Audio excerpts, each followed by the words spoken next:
नमस्कार, मैं Vaidya Jeevan Chaudhary, manager medical cell Sando pharmaceuticals limited. आज हम वर्ल्ड जेरिएट्रिक डे के अवसर पर वृद्धावस्था और आयुर्वेद इसके बारे में जानने वाले हैं। तो वृद्धावस्था एक लंबा और स्वस्थ जीवन जीने का हर एक का प्रयास रहता है। तो वो स्वस्थ जीवन कैसे हो इसके बारे में आयुर्वेद में बहुत डिटेल में बताया गया है। सबसे पहले अब आज हम जानेंगे कि वृद्धावस्था क्या होती है और वृद्धावस्था अभी पूरी दुनिया में कैसे प्रभावित करती है। तो 2050 तक लगभग दुनिया में से 20% लोग वृद्धावस्था के मोड़ पे जाने वाले हैं। यानी लगभग दुनिया में जो सिर्फ 80% लोग हैं वो बाल और मध्य वयीन लोग रहेंगे। तो 20% जो लोग हैं उनको वृद्धावस्था में जो होने वाली विविध बीमारियां और वृद्धावस्था में होने वाली विविध कठिनाइयां उसको उनको परेशानियां उनको फेस करना नहीं पड़े, इसके बारे में आज हम जानेंगे कि आयुर्वेद में इसके बारे में क्या बोला गया है।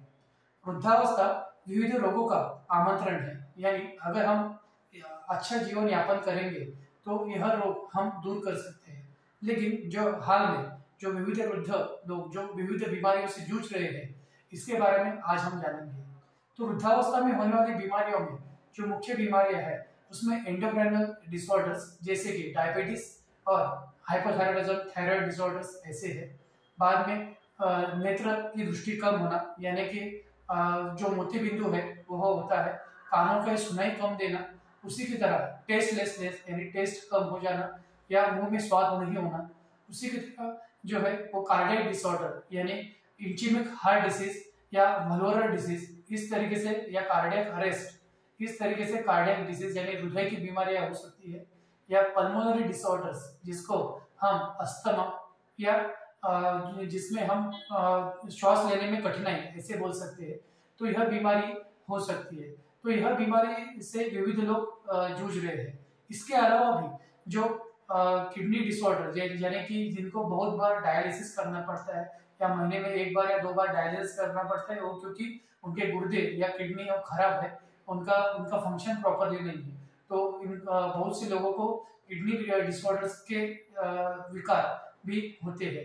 इसी के साथ बहुत से लोगों का फैटी लिवर यानी कि बहुत से लोगों को अल्कोहलिज्म या योग्य खान पान न होना उसके कारण भी जो है वो लिवर डिसऑर्डर होते हैं, जिसमें फैटी लिवर या हेपेटाइटिस जैसी बीमारियां होती है। इसके अलावा जो गैस्ट्रो इंटेस्टाइनल डिसऑर्डर्स है उसमें डायरिया, डिसेंट्री या कॉन्स्टिपेशन तो एक ऐसे हो गया है कि जो दो आदमी से एक वृद्ध को और जैसे कि एडल्ट्स को भी कॉन्स्टिपेशन का बहुत ज्यादा तकलीफ है।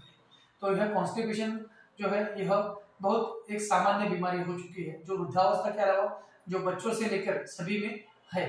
इसी की तरह जेनेटो डिसऑर्डर्स जिसमें कि बोल सकते हैं कि जो बहुमूत्रता है, जो पेशेंट्स को डायबिटीज के बहुत ज्यादा प्रमाण में होता है कि अधिक मात्रा में मूत्र आना, और उसके अलावा विविध प्रकार के जेनेटो यूरिनरी डिसऑर्डर्स यह वृद्धावस्था में होते हैं। तो अभी ये वृद्धावस्था में इतनी बीमारियां मैं जो बोला हूँ, ये बीमारियां हमें कैसे दूर कर सकते हैं और ये बीमारियों के लिए हम क्या क्या कर सकते हैं जिससे ये बीमारियों से हम दूर रहे। तो इसके लिए हम आयुर्वेद में जो जो बताया गया है उसके बारे में मैं अभी बताने वाला हूँ।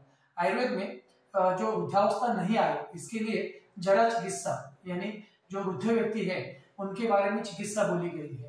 तो उसमें मुख्यतः एक छोटी सी स्टोरी में आपको बताने वाला हूँ कि रसायन चिकित्सा से कितना फर्क पड़ता है।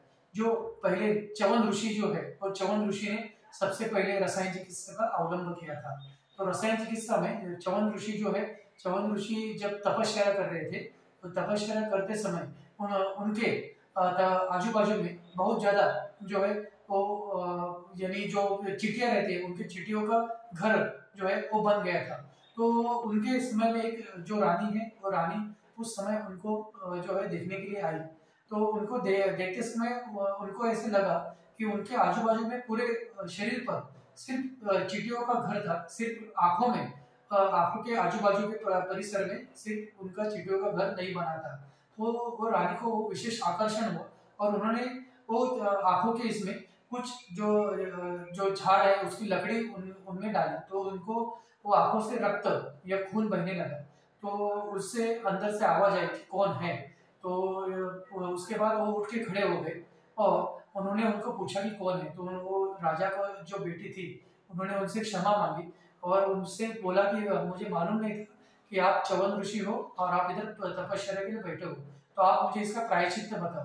तो च्यवन ऋषि ने बोला कि आप अश्विनी कुमार नाम के जो भगवान है उनको मेरे लिए दवाई बनाने के लिए पूछिए। तो अश्विनी कुमारों ने एक दवाई भी बनाई जो च्यवन ऋषि ने सेवन किया। जो च्यवन ऋषि का जो उस टाइम का जो लगभग उम्र थी वो ऐसे बोला गया है कि 80-90 साल या 100 साल के लगभग थी। तो जब उन्होंने ये च्यवनप्राश यानी च्यवन ऋषि ने सबसे पहले खाया था, इसके लिए इनका नाम च्यवनप्राश बना। तो वो दवाई उन्होंने बनाई और वो खा ली। तो उसके बाद उनका जो है वो शरीर जैसे वो 25 साल की उम्र के हो वैसे वो हो गया था। और इसी तरह उनको जो है तारुण्य यानी कि वृद्धावस्था से तारुण्य प्राप्त हो गया था। तो इसीलिए जो है वो जरा चिकित्सा यानी कि ऐसे बोला गया है कि आपको जरा यानी वृद्धावस्था तो आने ही वाली है, लेकिन ये वृद्धावस्था में होने वाली बीमारियां जो है वो कैसे हम अवॉइड कर सके, इसके लिए च्यवनप्राश जैसी कुछ दवाइयां है जो हम रेगुलर सेवन करें तो बहुत अच्छा है। वैसे ही चरक संहिता में ऐसे बोला गया है कि अगर आपको छोटी भी बीमारी अगर आपको तारुण्य या बाल अवस्था में अगर हो तो यह आगे जाके यानी वृद्धावस्था में बहुत बड़ी बीमारी हो सकती है। इसके लिए जब यह छोटी अवस्था में हो तभी आप उसका अच्छे से चिकित्सा करें। तो आज हम इसके बारे में वृद्धावस्था जो वृद्ध लोग हैं इसके इनका दिनचर्या कैसे हो इसके बारे में थोड़ा बहुत जानेंगे। तो वृद्धावस्था में सबसे पहले जब हम वृद्धा जो है वो सुबह जल्दी अगर उठेंगे तो भी वो थोड़ा सा टहलना, थोड़ा व्यायाम करना ऐसे कर सकते हैं। उसके बाद वृद्धावस्था में वात यानी वात, पित्त और कफ ये 3 दोष जो है उसमें से वात जो है वो बहुत बड़ा होता है। तो उसके कारण संधिवात या आमवात यानी जॉइंट डिसऑर्डर बहुत ज्यादा होते हैं। तो इसके लिए थोड़ा बहुत जो है तिल तेल से मालिश करना या विविध तेल है, नारायण तेल, महानारायण तेल, इनसे मालिश करना, इससे बहुत अच्छा फर्क आ सकता है। इसके अलावा उसके बाद स्नान करके जो उनका भूख है यानी जिनका उनका पचाने का क्षमता है उसके अनुसार वो खा सकते हैं। और दोपहर का भोजन है तो दोपहर का भोजन जल्दी यानी सूर्य मध्याह्न पे आए उसके पहले ले लेना है यानी लगभग 12 के पहले। और जो शाम का भोजन है वो सूर्यास्त के पहले यानी कि लगभग 7 बजे के पहले उन्होंने खा लेना चाहिए। और खाने में जितना डाइजेस्टिव पावर है उसके ना ज्यादा कम ना ज्यादा, इस तरीके से खाए तो उनका स्वास्थ्य अच्छा रहेगा। इसी तरीके से उन्होंने रात को जो है वो रात को जल्दी सोना चाहिए जिससे उनके दिमाग में अलग अलग विचार या सोच नहीं आएंगे। मोबाइल का इस्तेमाल जितना कम से कर सके उतना अच्छा है। इसी की तरह जो खाना है वो गर्म और अच्छा और सुपाच्य हो जो जिसमें ज्यादा हेवी फूड्स ना हो। इसी की तरह ज्यादा स्वीट पदार्थ या ऐसे बोल सकते हैं कि ज्यादा खट्टी चीजें वो अवॉइड करें। पापड़ अचार जो है वो जितना डाइजेस्ट हो सकता है उतना ही खाए। फ्रूट्स जो है वो ज्यादा खाए। जो सब्जियां है सब्जियों में मुख्यतः जो फल सब्जी है वो ज्यादातर खाए जिससे आपको हेल्थ मेंटेन रहने में आपको समझदारी होगी। इसी तरीके से विविध विकारों में जो हाल ही में वृद्धावस्था में दिखाई देने वाला विकार है वो है कार्डियक डिसऑर्डर, ब्रेन के रिलेटेड है जो है अल्जाइमर डिसऑर्डर, और इंटेस्टाइनल जो रिलेटेड है वो है आईबीएस। तो इसमें से अल्जाइमर डिसऑर्डर के जो पेशेंट्स है वो दुनिया में बहुत ज्यादा बढ़ रहे हैं जिससे मुख्यतः यानी विस्मृति यानी स्मृति भ्रंश इसे पाया जाता है। तो बहुत से वृद्ध लोगों में यह पाया जाता है। तो इसके बारे में आज हम थोड़ा बहुत जानेंगे लेकिन जो डिटेल है वो आप अगले एपिसोड में जानेंगे।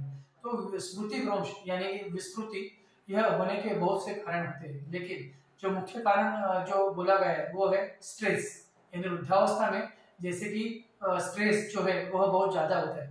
जो कि बीमारियों का स्ट्रेस तो होता ही है लेकिन सामाजिक जो विविध उनके ऊपर जो प्रेशर रहता है, जैसे हम बोल सकते हैं कि समाज में विविध सामाजिक कार्यक्रम है उसमें वो उपस्थित रहते हैं तो उनका स्ट्रेस है और बाकी के भी है। तो उस कारण भी स्ट्रेस के कारण वो जो बोल सकते हैं पार्किंसन वो हो सकता है।